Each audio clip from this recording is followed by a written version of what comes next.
जय हिंद दोस्तों, मैं किशन आप सबका स्वागत करता हूं और शुरू करते हैं आज के डिफेंस समाचारों को। चलिए बढ़ते हैं पहले डिफेंस अपडेट की तरफ। भारतीय वायुसेना जानती है कि फ्यूचर में बहुत बड़े खतरे आ सकते हैं। ऐसे में जो मौजूदा स्क्वाड्रन है भारत की वो पर्याप्त नहीं है। आप सब जानते हैं कि 42 स्क्वाड्रन की जरूरत है इंडियन एयरफोर्स को, लेकिन अब स्क्वाड्रन 30 के आसपास है। लेकिन भविष्य को देखते हुए एक बड़ा प्लान इंडियन एयरफोर्स ने साझा किया। दरअसल क्षेत्रीय खतरे जिस तरीके से बढ़ रहे हैं उन्हें देखते हुए इंडियन एयरफोर्स 50 स्क्वाड्रन्स की वकालत कर रही है। आपको एक चीज और बता दूं, 1960 के दशक में 42 स्क्वाड्रन्स की जो ताकत थी उसे स्थापित किया गया था। हालांकि तब सिनेरियो कुछ अलग था, लेकिन आज कुछ और है। क्योंकि दोस्तों आज की डेट में high accurate long range surface to air missile systems बन चुके हैं, जो कि फाइटर जेट्स के लिए काफी खतरनाक बने हुए हैं। इसके अलावा precision guided munitions, cruise missiles, ये सारी मिसाइलें दोस्तों अब ग्राउंडेड एयरक्राफ्ट के लिए खतरा बन चुकी हैं। इसलिए भारतीय वायुसेना अपनी क्षमता को बढ़ाना चाहती है। और आपने एक चीज और देखा होगा कि जिस तरीके से हमारे पड़ोसी मुल्क भी, चाहे आप नेपाल और बांग्लादेश का भी उदाहरण ले लो और इस श्रीलंका का भी ले लो, तो ये सब भी कहीं ना कहीं से फ्रंट खोलने के चक्कर में होंगे आगे। इसीलिए 50 स्क्वाड्रन्स की वकालत भारतीय वायुसेना ने की है। हालांकि यहाँ पर इंडियन एयरफोर्स का कहना है कि 42 स्क्वाड्रन्स जो होगी वो मैंड एयरक्राफ्ट से होंगी, जबकि 8 स्क्वाड्रन्स जो होगी वो अनमैन्ड फाइटर स्क्वाड्रन्स होंगी। और ये जो 8 स्क्वाड्रन्स होंगी उनकी क्षमताएं भी मैंड एयरक्राफ्ट के बराबर होंगी। इनकी ऑपरेशनल लागत भी कम होगी और इंसानी पायलटों के लिए जोखिम भी कम होगा, खास करके हाई रिस्क वाले मिशंस में। यानी कि इंडियन एयरफोर्स ने अब ये बात जान ली है कि क्षेत्रीय खतरे बढ़ते जा रहे हैं, इसीलिए 42 के स्क्वाड्रन की स्ट्रेंथ पूरी नहीं होगी। बढ़ते नेक्स्ट अपडेट की तरफ। दोस्तों भारत अगले महीने डसॉल्ट एविएशन के साथ कॉन्ट्रैक्ट साइन करने वाला है 26 राफेल मरीन डील का। और डील पर साइन होने के बाद 18 महीनों के अंदर राफेल मरीन में जो टेक्नोलॉजिकल अपग्रेड्स हैं जो कि इंडियन नेवी ने उन्हें कहा है वो उनको करने होंगे। और आप सबको मालूम है कि इंडियन एयरफोर्स और भारतीय नौसेना दोनों के पास राफेल जो वेरिएंट होंगे उनमें कई तरीके की समानताएं भी होंगी। इसका फायदा दोनों को होगा। राफेल एम और इंडियन एयरफोर्स के राफेल फाइटर जेट्स दोनों के बीच इंटरऑपरेबिलिटी भी आसानी से होगी। और दोनों ही वेरिएंट्स में दोस्तों थेल्स के द्वारा तैयार किया गया RBE-2 आइसर रडार होगा। यहाँ पर दोस्तों जो राफेल मरीन फाइटर जेट है वो कैरियर बेस्ड ऑपरेशन के लिए ऑप्टिमाइज्ड है, जिसमें कि एक मजबूत एयर फ्रेम, अरेस्टर हुक और छोटे रनवे या फिर कैरियर डेक से ऑपरेट करने की क्षमता होगी। यहाँ पर एक चीज और मैं बता दूं कि ये जो डील होगी 26 राफेल मरीन फाइटर जेट्स की, उसकी कीमत करीबन 7 बिलियन यूरोस होगी, जिसमें कि हथियार, associated equipments, simulator, spare documentation, crew training और परफॉर्मेंस बेस्ड लॉजिस्टिक सपोर्ट भी होगा सर्टेन चेंजेस के लिए। बढ़ते नेक्स्ट अपडेट की तरफ। इंडियन नेवी को आने वाले हफ्तों में 4 एडवांस युद्धपोत और पनडुब्बियां मिलने वाली है। INS सूरज जो कि एक स्वदेशी रूप से निर्मित स्टेल्थ फ्रिगेट है वो इंडियन नेवी के फ्लीट में शामिल होगा। और इस वेसल को anti surface warfare, anti submarine warfare और एयर डिफेंस सहित कई तरीके के मिशनों को पूरा करने के लिए डिजाइन किया गया है। वहीं दोस्तों दूसरी तरफ INS तुशील जो कि एक स्टेल्थ फ्रिगेट है वो भी इंडियन नेवी में शामिल हो जाएगा। यही नहीं, स्वदेशी टेक्नोलॉजी से निर्मित कलवरी श्रेणी की पनडुब्बी INS वागशीर को भी नौसेना में शामिल किया जाएगा। ये पनडुब्बी एडवांस सोनार सिस्टम और टॉर्पीडो ट्यूब से लैस है। LNT की तरफ से कहा जा रहा है कि उनके द्वारा बनाया जा रहा फ्यूचरिस्टिक इन्फेंट्री कॉम्बैट व्हीकल यानी कि FICV का अब जल्द ही परीक्षण होगा। दरअसल 40,000 करोड़ रुपए से अधिक की लागत वाला FICV प्रोग्राम भारतीय सेना के द्वारा किया जाने वाला सबसे बड़ा प्रोग्राम है, जिसमें कि 1700 एडवांस FICV की आवश्यकता है। LNT के अधिकारियों की तरफ से कहा जा रहा है कि भारतीय सेना के RFP के अनुसार LNT ने FICV को अपग्रेड किया है और इस परियोजना में कई चरणों में कठोर क्षेत्र के परीक्षण, मूल्यांकन और अंतिम आदेश भी शामिल होगा। LNT की इस FICV की कई विशेषताएं हैं, जैसे कि इसका स्वदेशी डिजाइन और इंजीनियरिंग, भारतीय सेना के RFP स्टैंडर्ड में इसे अपग्रेड किया जाना और मेक इन इंडिया प्रोग्राम के तहत इसे तैयार किया जाना। चलिए बढ़ते नेक्स्ट अपडेट की तरफ। दोस्तों महिंद्रा अब भारत में सिविल और डिफेंस एप्लीकेशन के लिए काउंटर ड्रोन सॉल्यूशन तैयार कर रही है।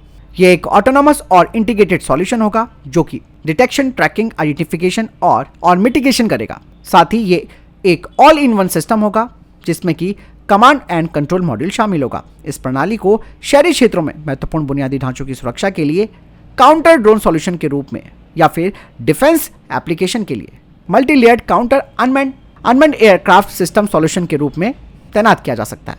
दरअसल Mahindra radio frequency based counter drone solutions पर काम कर रही है। बढ़ते नेक्स्ट अपडेट की तरफ दोस्तों। तुर्की के कान फाइटर जेट ने full power after burner engine परीक्षण को सफलतापूर्वक पूरा कर लिया है। तुर्की का कान फाइटर जेट प्रोग्राम एक और नए लेवल पर पहुंच गया है। बढ़ते नेक्स्ट अपडेट की तरफ, जो कि भारत की टेंशन बढ़ाने वाली खबर है। एक तरफ बांग्लादेश के सुर बदले हुए हैं तो नेपाल ने भी अब एक बहुत बड़ा काम ऐसा कर दिया है जो कि वाकई में भारत के लिए एक सरदर्द बन जाएगा। नेपाल ने आखिरकार चाइना के साथ बेल्ट एंड रोड इनिशिएटिव यानी कि BRI के सहयोग ढांचे पर साइन कर लिए और नेपाल की ओली सरकार जो कि शुरू से ही चाइना के पक्ष में रही है, उन्होंने आखिरकार BRI पर मोहर लगाती है। अब यहाँ पर भारत की क्या टेंशन बढ़ेगी ये भी जान लेते हैं। दरअसल दोस्तों, नेपाल की जो कम्युनिस्ट पार्टी है वो चाइना को और ज़्यादा खुश करने के लिए उनसे अधिक मात्रा में कर्ज ले सकती है और नेपाल चाइना के जाल में फंस जाएगा, खासकर कि कर्ज के जंजाल में, जैसे पाकिस्तान फंसा था। और ये होते ही आप देखना कि नेपाल के अंदर चीन की दखलंदाजी बढ़ जाएगी और धीरे धीरे चाइना भारत में भी दखलंदाजी डालने की कोशिश करेगा। बहुत चीज़ें हमारी जो सरकार है उसको अब अपनी आंखें खोलनी पड़ेगी कि भैया पड़ोस में चल क्या रहा है।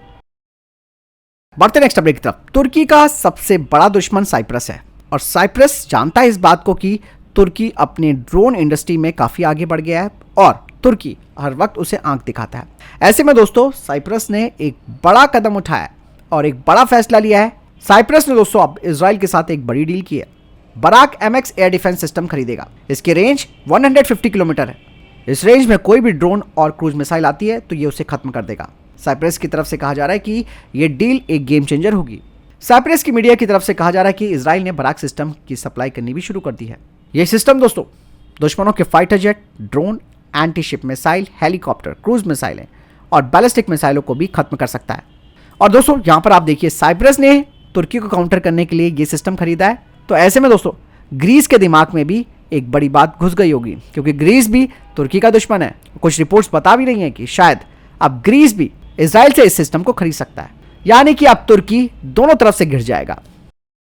बढ़ते नेक्स्ट अपडेट की तरफ। दोस्तों कल मैंने आपको टेडबीएफ के बारे में बताया था कि टेडबीएफ प्रोग्राम के लिए जो सभी मंजूरियां हैं वो मिल चुकी हैं सारी मिनिस्ट्रीज की तरफ से और अब इस प्रोग्राम को स्टडी किया जा रहा है नेशनल सिक्योरिटी काउंसिल सेक्रेटरीट के जरिए और इसके बाद कैबिनेट कमेटी ऑन सिक्योरिटी इसे 2025 में अप्रूव करेगी। इंडियन नेवी को 87 यूनिट्स चाहिए टेडबीएफ की। साथ ही इंडियन नेवी ने टेडबीएफ में 14 जो महत्वपूर्ण अपग्रेड हैं उनको पहचाना है, जिसमें कि automatic landing and take off feature भी शामिल है। लेकिन यहाँ पर सबसे इंपॉर्टेंट बात यह भी है कि इन 14 यानी कि इन 14 एसेंशियल अपग्रेड में से 4 पहले ही पूरे हो चुके हैं, जिनका सफलतापूर्वक टेस्ट किया जा चुका है नेवल तेजस पे। भारतीय सेना ने बाज अटैक ड्रोन को बनाया है। ये दुनिया का एकमात्र ऐसा ड्रोन है जो कि रॉकेट लॉन्चर तक फायर कर सकता है। ये 1 मिनट में 1 किलोमीटर तक उड़ान भरने में सक्षम है। ये पूर्ण रूप से स्वदेशी है और इसे सेना ने इन हाउस डेवलप किया है। बता दें कि ये रॉकेट लॉन्चर, ग्रेनेड लॉन्चर, छोटे हथियार और मोटार बम से लैस है। इसकी मारक क्षमता 20 किलोमीटर है और ये 50 किलोग्राम का वॉर हेड ले जा सकता है। ये दुश्मनों के टैंक, बंकर, उनके इंफ्रास्ट्रक्चर और जो कमांड सेंटर है उसे भी खत्म कर सकता है। ये बाज की तरह उड़ता है, पूर्ण स्वदेशी है। इसके सभी ट्रायल्स पूरे हो चुके हैं और निश्चित तौर पर यह भारतीय सेना को दुश्मनों के ऊपर टैक्टिकल बढ़त दिलाएगा।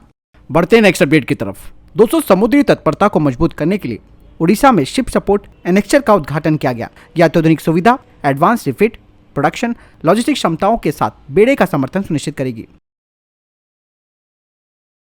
फिलहाल इधर अभी तक के टॉप डिफेंस अपडेट। वीडियो के सामने कोई प्रश्न, जवाब, आपको कोई सवाल है कमेंट सेक्शन में लिखकर जरूर पूछ सकते हैं। वीडियो को लाइक और शेयर जरूर कीजिएगा। जय हिंद, वंदे मातरम।